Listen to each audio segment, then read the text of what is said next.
Chers amis, bonjour. Nous voici dans la vallée de Masevaux, au bord de la Dolère, pour une partie de pêche.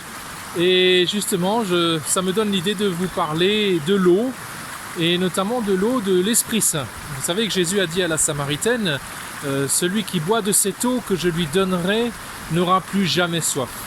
L'Esprit Saint, c'est cette eau capable à elle seule d'étancher la soif de notre âme. Nous avons souvent besoin de choses au niveau matériel, nous avons besoin aussi de tendresse et d'amour. Eh bien, l'Esprit Saint s'occupe de tout cela de la part de Dieu, y compris des choses matérielles quand on les lui confie, comme à un ami. Le Père Marie-Eugène, ce grand spirituel, disait que l'Esprit Saint est son ami et qu'il faut parler de l'Esprit Saint, il faut parler à l'Esprit Saint comme à un ami. Alors Jésus, donc je reviens au texte de la Samaritaine, disait que voilà, cette eau qu'il veut nous donner, cette eau de l'Esprit, celui qui en boit n'aura plus jamais soif. C'est une eau qui purifie, c'est une eau qui nous lave de toutes nos souillures, mais c'est aussi une eau qui nous nourrit, c'est une eau qui est là pour nous désaltérer. Je vous laisse écouter un peu cette eau. Elle nous nourrit aussi, vous voyez, j'avais amené la canne à pêche aujourd'hui, j'ai bien fait d'ailleurs. Regardez cette belle truite fario que j'ai pris, voilà. On va pas être loin de 30-35 cm, hein. Voilà. Eh bien, oui, je l'ai déjà vidé. Cette eau qui nous nourrit, qui nous désaltère, c'est l'Esprit Saint aussi. Alors on le connaît pas parce qu'on a du mal à s'imaginer qui c'est. Jésus, on voit qui c'est. Le Père, on le prie en disant le Notre Père. Mais l'Esprit Saint, c'est un peu le parent pauvre dans la Trinité. Or, on ne sait pas par quoi nous le représenter. Alors je vous propose de prendre ce thème de l'eau justement pour en parler. L'eau qui nous désaltère, c'est une eau à demander, elle ne s'impose pas. L'eau qui nous désaltère, l'eau de l'esprit, il faut vraiment lui ouvrir la porte parce qu'il ne va pas venir défoncer la porte de notre cœur.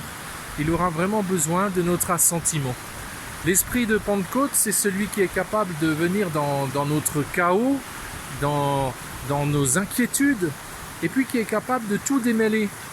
Au début de la création, il planait sur les eaux justement, et puis ensuite il a bien séparé la terre, les eaux. C'est celui qui peut nous séparer aussi de ce qui est confus en nous.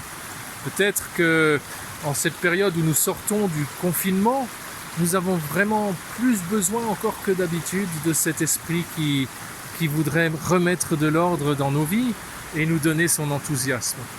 Image de l'eau, donc, image aussi de la Pentecôte, c'est celle du feu, mais elle nous dit la même chose.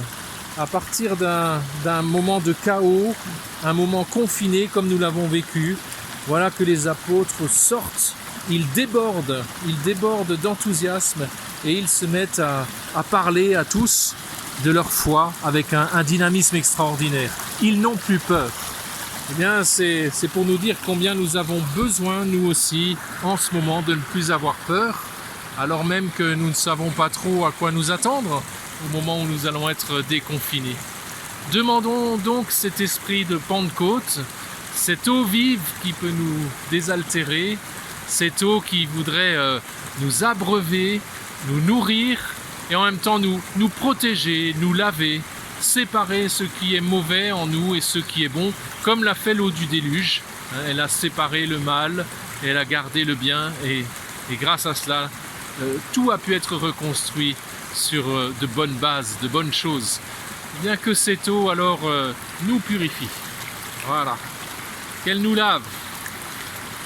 Que cet Esprit Saint coule sur nous comme une onction. Bonne fête de la Pentecôte à tous, bonne fête de la vie, de l'eau vive.